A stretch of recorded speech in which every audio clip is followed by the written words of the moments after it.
Congo is known the world over as a nation with vast quantities of natural resources. Gold, silver, timber, copper, tin, coltan, resources that have changed the face of the Western world, but resources that have brought nothing but chaos to most Congolese people, fueling war, corruption, dictatorship, and violence.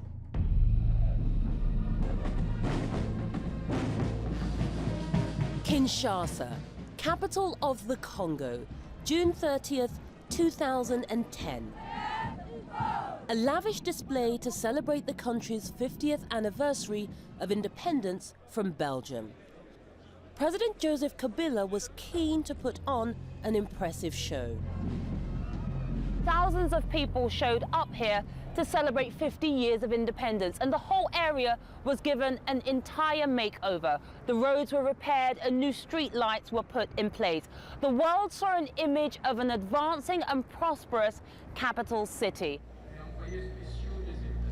Et que lentement, mais sûrement, le Congo se redresse. Slowly but surely, Congo is recovering, as a giant who's waking up after a long sleep. Yet many would suggest that Congo's so-called long sleep has been nothing short of a nightmare for its beleaguered population. The average yearly wage is $300 US. In real terms, less than what it was at independence, making it the poorest country in the world. The formal economy has virtually collapsed. Infrastructure is in a state of total decay. It has been said wryly that it's easier to start a rebellion than a business here.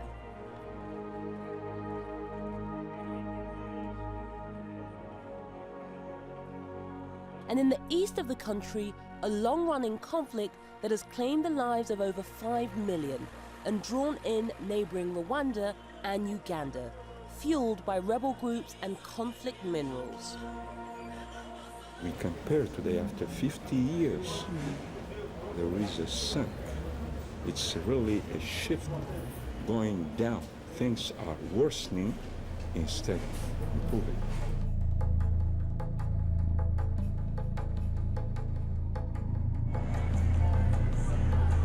"50 years ago, following a colonial period unmatched in its brutality, the Congolese had briefly dared to dream.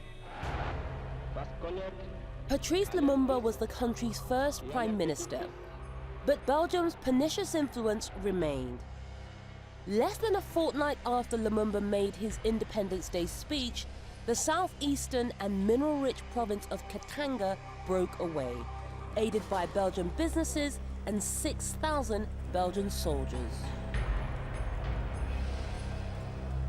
Many in the international community saw it as a move to create a puppet state for the benefit of Congo's old colonial master. A new chapter begins in the dark and tragic history of the Congo with the return to Leopoldville of deposed Premier Lumumba, following his capture by crack commandos of strongman Colonel Mobutu. On September the 14th, just 10 weeks after taking office, Lumumba was ousted and Joseph Mobutu, head of the Congolese army, swept to power in a CIA-endorsed coup. Lumumba, fearing for his life, fled into exile. Lumumba was impassive at this lowest ebb of his stormy career. Avant de partir, il nous a donné un livre qu'il avait écrit. Before he left, he gave me a book, which he had written, called Congo of the Future. He knew we were too young to understand what was happening then, so he said, when you grow up, you will read it. Take care of your brothers.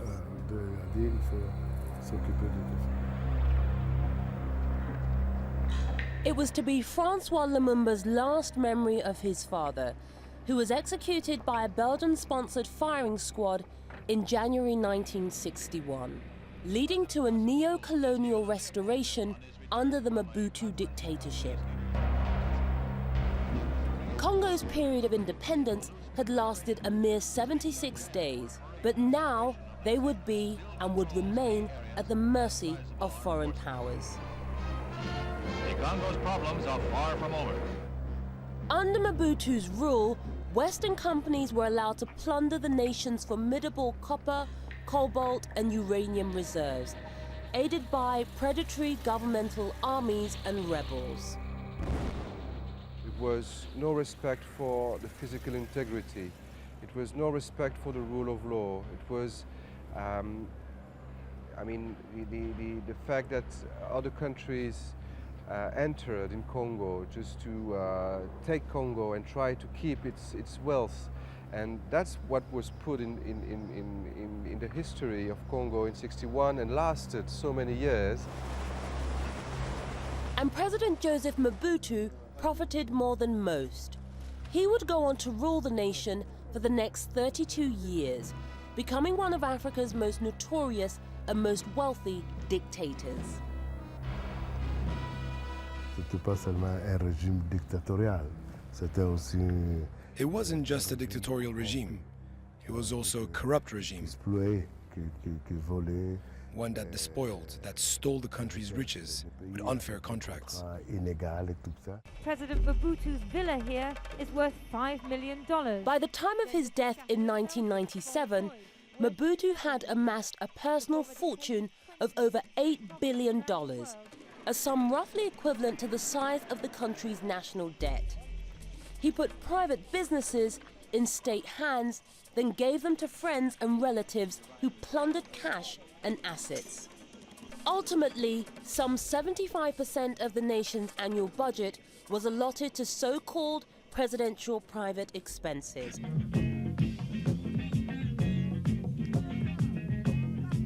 Including $10 million spent on funding the Muhammad Ali versus George Foreman Rumble in the Jungle in 1974. Mobutu was overthrown in 1997 by Laurent Kabila and was dead within months. But with his removal from power, a cycle of deadly violence began. Between 1998 and 2003, Congo was engulfed by war.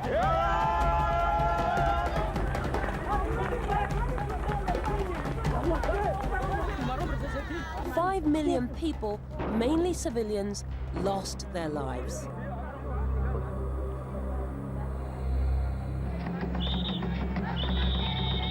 In 2001, Kabila was assassinated and replaced by his son, Joseph. Both father and son have since been accused of perpetrating terrifying human rights abuses as they fought desperately to hold on to power. But charges have never been brought. In Congo, justice is an all too rare commodity. For 50 years, Francois Lumumba has been wondering about the truth behind his father's death. Now, with the help of Belgian lawyers, he hopes that those responsible will be named at last. Et on s'interroge toujours, est-ce que c'était suffisant parce que We're still wondering why, just because Patrice Lumumba, our father, didn't have the same reading that the Belgians had of the history of Congo. Was that enough to get him murdered? est-ce que c'était suffisant qu'il soit assassiné, qu'on le terre, déterré? And for that, he was buried. He was dug up, his body was dissolved in chemicals.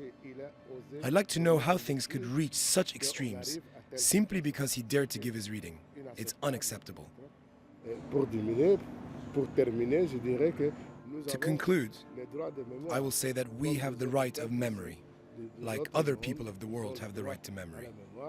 We, as Congolese, as African people, as black people, we have the right to memory too. The situation at that time was a war, and that we could analyze the situation on the basis of war crimes that were committed. To have Christophe Marchand is a judicial lawyer decision working on the about what case. happened. And when I say war crimes, I talk about the arrestation of Patrice Lumumba, the transfer from Kinshasa, Leopoldville to Elisabethville, the torture in the plane and on the airport in the place, and then the assassination. And above all, also, the fact that he was arrested without having a fair trial is already a war crime. So it's a very broad perspective. And so our intention is to sue all the individuals, Belgians, civil servants, members of the military, of the police, who took part in one of those war crimes in that time. We also have to know that we have ghosts as Belgians about what we did in the past, and we have to clean, in a sense, our past and try to rebuild like better relationship based on truth and also on accountability for those war crimes committed by Belgians.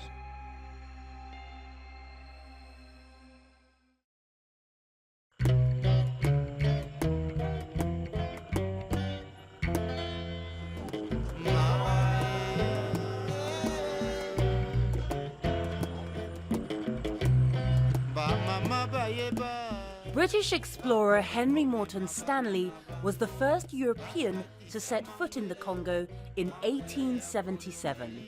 He helped King Leopold of Belgium to lay claim to the Congo Free State. Together they created a personal fiefdom for the king.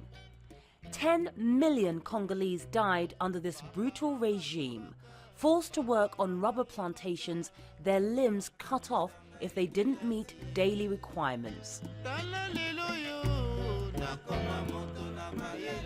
The Congo was ceded to the Belgian state in 1908 under international pressure, but circumstances didn't improve much.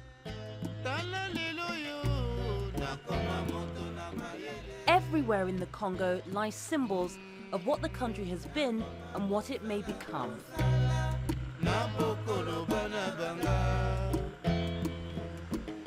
The National Art Gallery, once the site of Mobutu's home, still houses colonial artifacts, including a statue of Henry Morton Stanley, the explorer who first opened up the nation to European exploitation.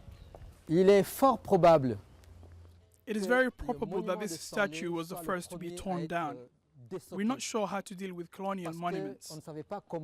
Little wonder, given the unpopularity of the architects of Congolese colonialism. Look at the feet. Look at the feet. See how this statue has been abused? They were torn off violently, very violently. This Stanley statue used to be on the top of the hill.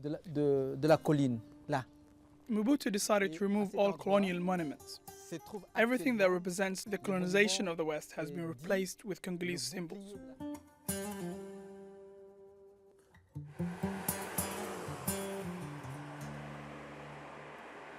But that's easier said than done.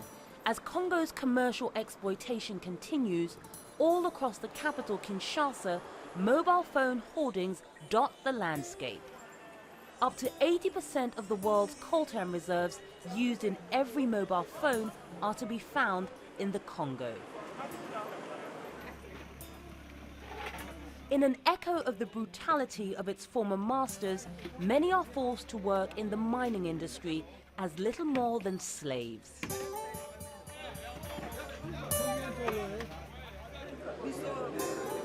So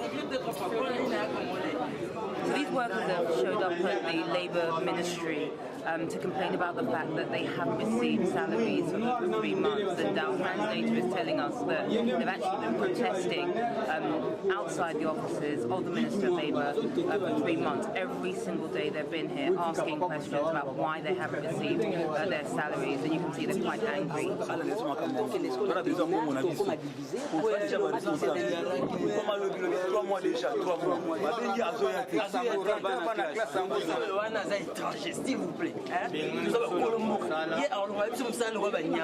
En plus de si, tu as combien de fois? Convocation, troisième convocation, signé na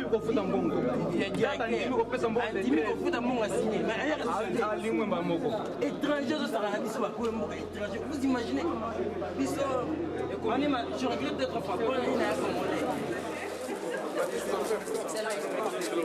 How are you? Very nice to see they've been protesting. Did you address the issue for them or find out what the issue was for? Tout ça, 3 mois, jour pour jour, nous ne rentrons qu'à 16 heures. Mais en tout cas, personne ne peut rigoler. What have you told these men and how can you address their grievance? I just told them that if any company should behave like that, we will just take back the working permit, so they will not be able to live here and work here. As simple as that. And can they rely on this commitment? Oh, definitely. I mean, I told them that's my job.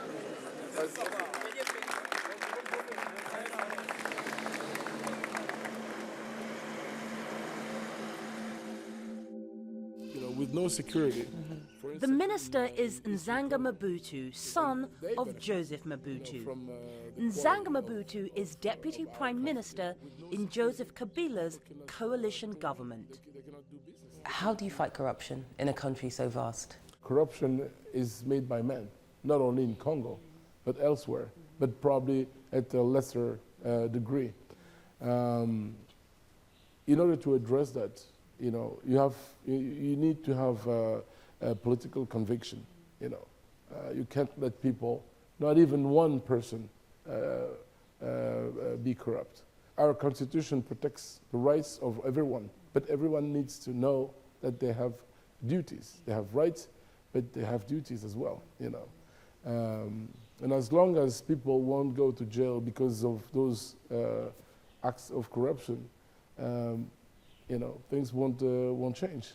And when it comes to your personal situation, your personal family, your father, of course, everybody knows that your father has been accused of stealing billions and billions of dollars from the DRC. A lot of this money, people say, is still in Swiss banks.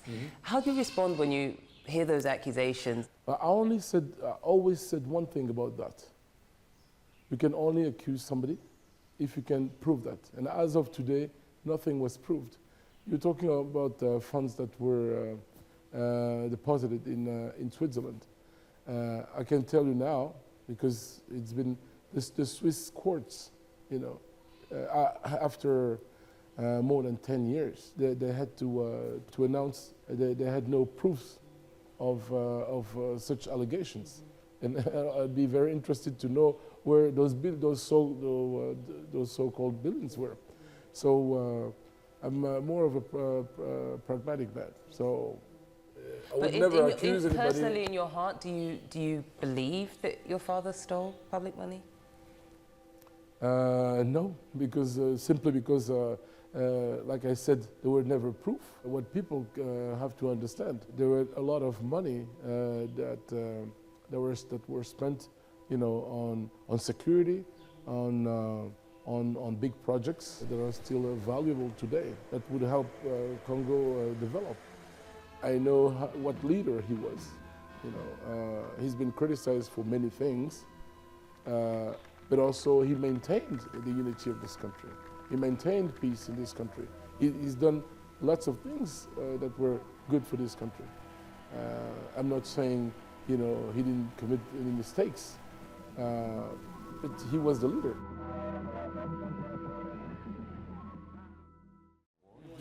All the patients you can see here are the patients. Perhaps the most dire indication of the lack of public funding and the legacy of neglect in post-independence Congo is to be found at Kinshasa General, the country's largest hospital.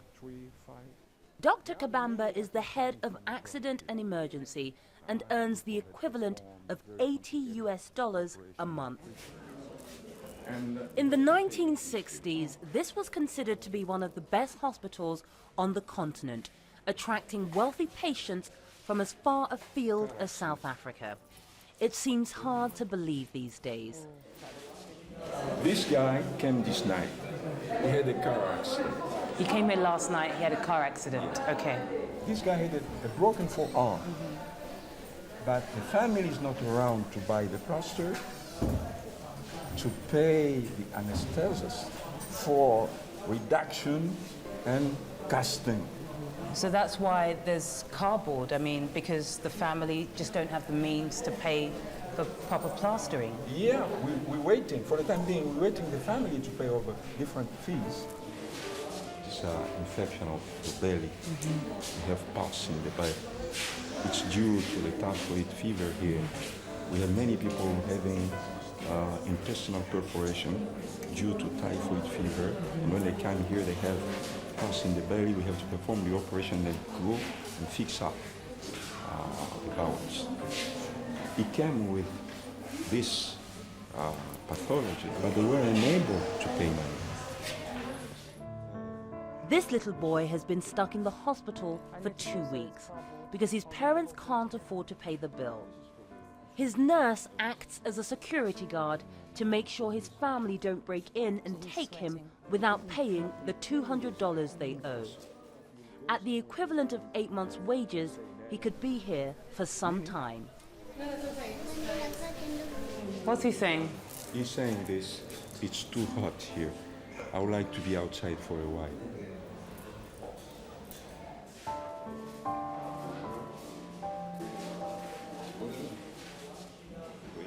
You have the picture. That picture is a general picture of all the hospitals. In Congo? In Congo. I'm sure that you'll go somewhere there they're going to hide and say, no, we're treating our people, we are improving. Such a thing couldn't happen 10 years ago. The conditions are absolutely terrible. It's extremely dirty in here. There's no air conditioning, there's broken windows. It's obvious that it hasn't been cleaned for a long time. And most of the medical staff are basically putting together bits of medical equipment for people because they don't have the resources. I mean, cardboard is being used to stabilize broken bones, for example. There's a lack of medicine. Patients here are forced to pay first. It may just be $10 or $20 before they get any treatment. And he says people die as a consequence. We still have the same system. Mobutu was putting a lot of money for his army. They are putting a lot of money for the army. Mobutu was devoting a lot of money for the security service. That's not the same thing we have today. So when you see that, no difference. That's why we fought Mobutu the past time, saying this is a dictator. And we somehow thought that those who are coming here now will be different from this guy. We couldn't imagine that we'll have a worse regime than Mobutu's.